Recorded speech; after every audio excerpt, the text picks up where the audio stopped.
ओम शांति। आज के वरदान, बाप दादा के वरदान अपने प्यारे बच्चों के प्रति। डेट 13 मई 2023। वरदान है, हद की दीवारों को पार कर मंजिल के समीप पहुंचने वाले उपराम भव। हद की दीवारों को पार कर मंजिल के समीप पहुंचने वाले उपराम भव।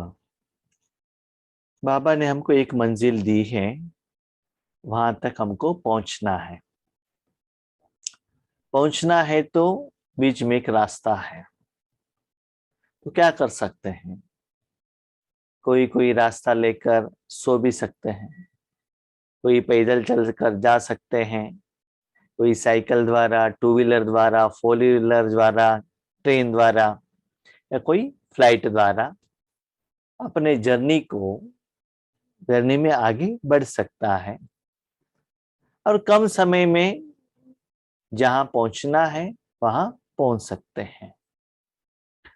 लेकिन जब पैदल जाएंगे, टू व्हीलर में जाएंगे, तो रुकावट ज्यादा आता है, ऑब्स्टेकल्स, बीच बीच में कोई समस्याएं, विघ्न आते हैं।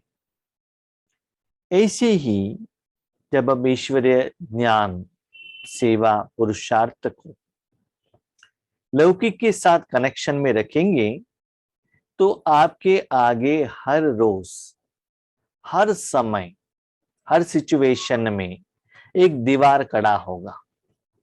दीवार माना क्या है? एक समस्या है, एक विघ्न है, एक परिस्थिति है।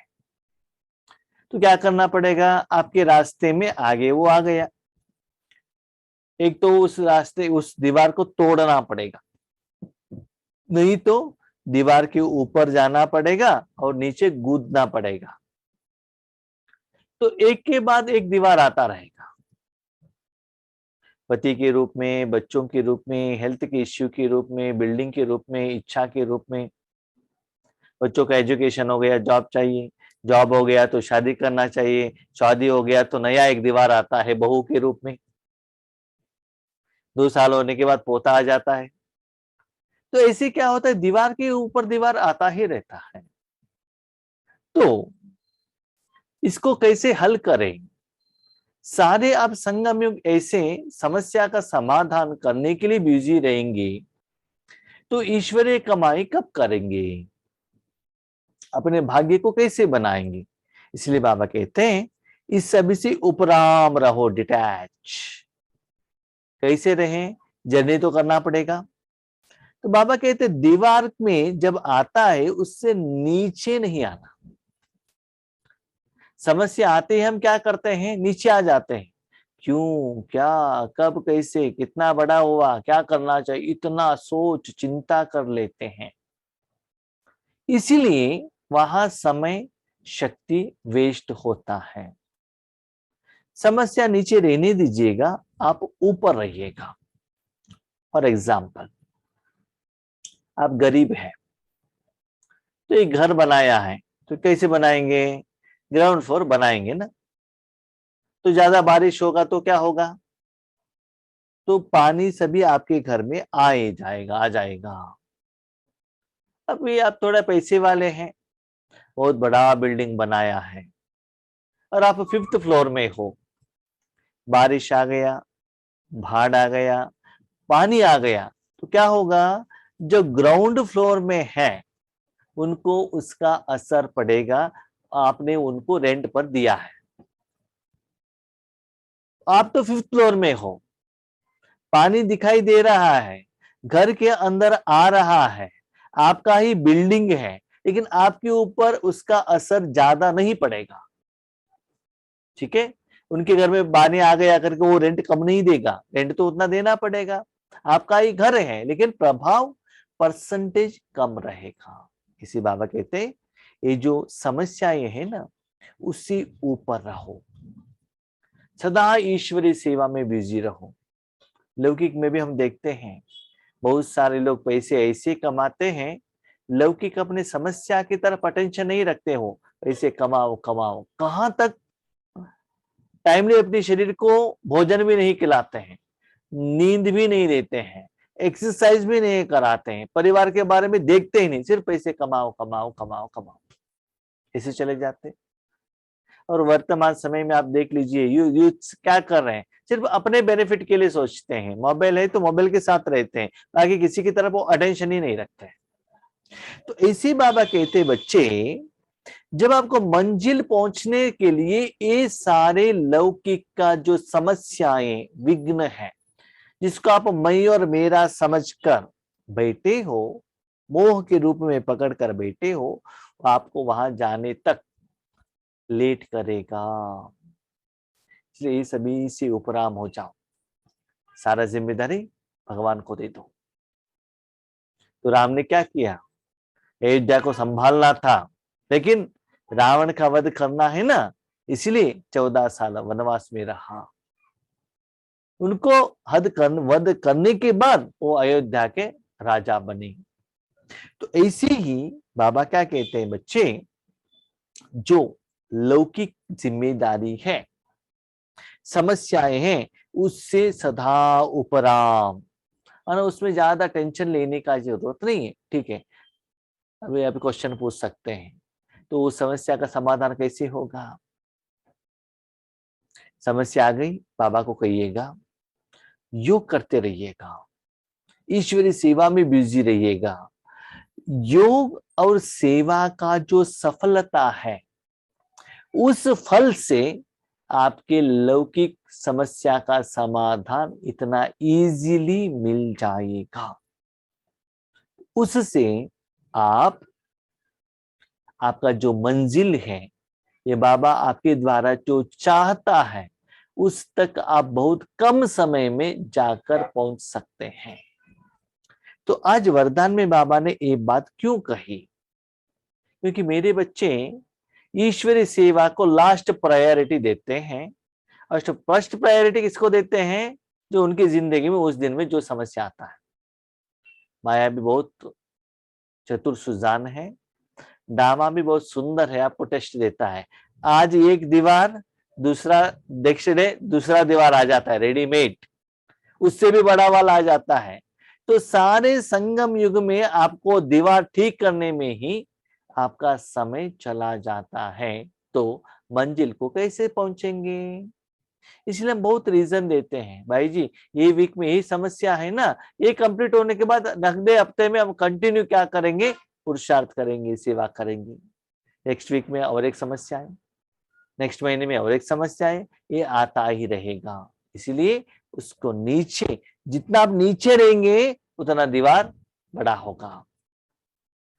तो दीवार को छोटा करने के लिए आप उड़ो, पहले ईश्वरी सेवा में लग जाओ, तब क्या होगा, दीवार नीचे लग जाएगा और आप क्या हो जाएंगे, जल्दी जहां पहुंचना है पहुंच जाएंगे। किसी भी प्रकार की हद की दीवार को पार करने की निशानी है, पार किया उपराम बना। समस्या आ गई, बाबा को कहा, समस्या का समाधान मिल गया, तुरंत उड़ो, योग करो, सेवा में लग जाओ। क्यों क्या कब कैसे सोचना नहीं, तुरंत लग जाओ सेवा में।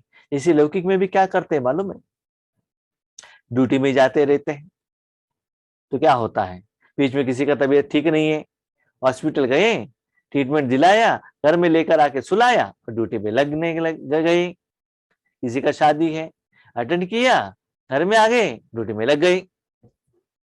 तो क्या करते हैं, लौकिक कमाई में कितना सीरियसली आप अटेंशन रखते हो, वैसे ही रूहानी कमाई में भी उतना ही सीरियसली तन से मन से आपको क्या करना है, साधना करना पड़ेगा। पार किया, उससे डिटैच बना, अब अपने कमाई में बिजी रहो। उपराम स्थिति अर्थात उड़ती कला, उससे डिटैच माना क्या है, उड़ रहे हो मन से, उसके प्रभाव में नहीं आए हो, नहीं तो वो रस्सी क्या करेगा, नीचे आपको लेकर आता ही रहेगा। बाबा कहते गोल्डन रस्सी। गोल्डन रस्सी माना क्या है, जब आप ईश्वरीय सेवा करते हो ना, नाम मान शान रिस्पेक्ट ये चाहिए, ये इच्छा रखा तो गोल्डन रस्सी है। तो वो भी आपको अपने मन में नहीं रखना चाहिए। ये सभी रहेगा तो उड़ नहीं सकते हो। इसका मतलब आपका मन है ना, वो स्मृति की तरफ नीचे बार बार खींचता ही रहेगा। सबसे डिटैच होकर अपने मन को 100% भगवान के हाथ में नहीं दे सकते हो। भगवान यूज नहीं कर सकता है। आप उड़ नहीं सकते हो, भले लौकिक का हो अलौकिक का हो। आप एक मुरली में ऐसे कहते हैं, बच्चे जब राजयोग में बैठते हो, सेवा के बारे में भी सोचना नहीं है, सोचना नहीं है। एक बार दादी और दीदी दोनों ब्रह्मा भोजन खाने के लिए बैठे थे, तो आपस में बात कर रहे थे। तो बाबा ने कहा, बच्ची देखो, बाबा की याद में ब्रह्मा भोजन खाओ। दादी ने कहा, बाबा तो ठीक है, हम कैसे ऐसे वेस्ट थॉट्स तो नहीं कर रहे हैं, ईश्वरी सेवा के बारे में डिस्कशन कर रहे हैं। जो भी हो ब्रह्मा भोजन के बाद, बीच में कुछ भी नहीं करना चाहिए। ऐसे ही अपने को चेक कीजिएगा। जब आप राजयोग में बैठते हैं तो तुरंत 1 सेकंड में आपका मन परमधाम में चला जाता है। न केवल चाहता है, 1 सेकंड में भगवान की शक्ति आपके द्वारा फ्लो होता है। ईश्वरी सेवा में बाबा ले लेता है। निसंकल्प होते हो।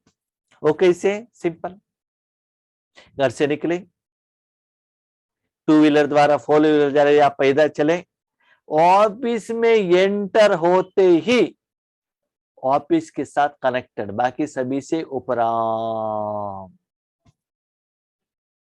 जो आपका थर्मस फ्लास्क में लाया हुआ चाय का भी याद आपको नहीं है, फूड का भी याद नहीं रहता है। ऐसे यहां तक रहता है, ऑफिस में इतना बिजी होते हैं, बीच में थोड़ा यूरिन पास करने के लिए भी आपको याद नहीं रहता, अटेंशन नहीं रहता है। तो उतना सिर्फ वही कर्म में इतना बिजी होते हैं, 8 आवर्स, 10 आवर्स, 15 आवर्स। बाकी सभी से आप डिटैच होते हो ना। वहां का वायुमंडल, वहां का व्यक्ति, वहां का साधन, वहां का ज्ञान, वहां का संस्कार, कर्म और कर्म के फल से जुड़ जाते हो। ऐसे ही भाई बहनों, यथार्थ टीचर बनकर अपने मन को चेक कीजिएगा। जब आप राजयोग में बैठते हैं तो आपका मन क्या सिर्फ शिव बाबा के साथ कनेक्टेड है, सिर्फ 7 गुण का ही अनुभव में हो, या इधर उधर सभी जगह पर भाग रहा है? चेक करो, तब आपको पता चलता है आप कितना लेवल तक यथार्थ, विधिवत, पक्का, परफेक्ट राजयोगी हो। तो उड़ती कला माना भगवान के साथ में रहना, एंजॉय करना। ये कोई चिंता शरीर का, देह का जो भी है उसके साथ आपका मन अटका हुआ नहीं हो। ऐसी उड़ती कला वाले कभी भी हद में लटकते व अटकते नहीं, उन्हें मंजिल सदा समीप दिखाई देती है। क्या मंजिल है? वहां जो जॉब में प्रमोशन, इंक्रीमेंट, उसमें ही चलते ही रहते हैं आगे, इसकी तरफ अटेंशन नहीं रखते हैं। जब हम जॉब में थे, हमारा अटेंशन यही रहता था, कितना कमीशन मिलता है, कितना सैलरी ज्यादा मिलता है, कितना ओवर टाइम कर सकते। ओवर टाइम में तो एक्स्ट्रा तो पैसा नहीं मिलता था, ठीक है। कंपनी का बिजनेस कैसे बढ़ाए, प्रॉफिट कैसे ज्यादा होगा, सारा दिन कंपनी कंपनी कंपनी कंपनी। और मेरा अनुभव है, इतना भी कंपनी करके करो, लेकिन शाम को 1 घंटा ईश्वरी सेवा करके आने से जो खुशी मिलता है वो 23 आवर्स में नहीं मिलता है। 23 आवर्स में माना लोग हमको रिस्पेक्ट देते हैं, कंपनी का मैनेजमेंट रिस्पेक्ट देते हैं, प्यार देते हैं, प्रॉफिट मिलेगा, सब कुछ मिलेगा, TADA सब कुछ मिलेगा, नो डाउट, उसमें कुछ कमी नहीं होता है, उसमें भी सफलता मिलता है। लेकिन वो 1 घंटे में जो ईश्वरीय कार्य करने से जो शक्ति, अंदर का जो खुशी अनुभव जो मिलता है ना, वो 23 आवर में नहीं मिलता था मुझे। मेरा अनुभव मैं कह रहा हूँ, सुबह शाम तक जितना भी सेवा की है, 1 घंटे में सब कुछ लाइट हो जाता था, ठीक है। तो ऐसे बाबा कहते हैं, जब आप ईश्वरी सेवा में लगते हो, अपने मन को चेक करो कि जितना आप ऐसे उड़ते जाएंगे, आपका मंजिल नजदीक लगने लगेगा। मंजिल क्या है? बाबा ने क्या आपको एम एंड ऑब्जेक्ट दिया है? सदा बाबा के घर में रहो। जैसे जितना कोई व्यक्ति बाहर दुनिया में जाता है, यूएस जाता है, इंग्लैंड जाता है, अपने गांव में, अपने देशों में, अपने घर तक आता है, अभी थोड़ा टाइम है, अभी थोड़ा टाइम है, पहुंच गए पहुंच गए पहुंच गए, ऐसे लगता है ना। जिससे आप सभी लोगों को मालूम होगा, भले आपकी जिंदगी में नहीं हुआ है, तो कोरोना के टाइम पर ऐसे हो गया था, कोई अपने घर नहीं जा सकता था, इतना मुश्किल से अपने घर की तरफ आ रहा है, कहाँ भी रुक सकता है, कहाँ भी उनको रुकावट आ सकता है, लेकिन जितना नजदीक में आता है उनके मन में क्या आता, अरे मैं घर में पहुंच गया, पहुंच घर आकर पहुंचते, हाँ रिलैक्स, अभी कुछ भी होने दीजिएगा। तो ऐसी ही याद रखिएगा, जो आप चाहते हो, सुख, शांति, प्यार, खुशी, आनंद, सच्चे जीवन का सुख, व्हाट इज रियल लाइफ, अपने घर में, अपने परिवार के साथ, लौकिक का नहीं, परम धाम में निराकार परमात्मा के साथ, निराकार गुण के साथ जब अनुभव करने लगते हैं, तब आपको सेटिस्फेक्शन लगेगा, yes this is real life. तो उसका नजदीक आने के लिए ये जो है ना सारा रस्सी, ये जो दीवार आपको पीछे खींचता ही रहता है, उसको बाजू में रखो और उड़ते चलो। वे उड़ता पंछी बन कर्म की इस कल्प वृक्ष की डाली पर आएंगी।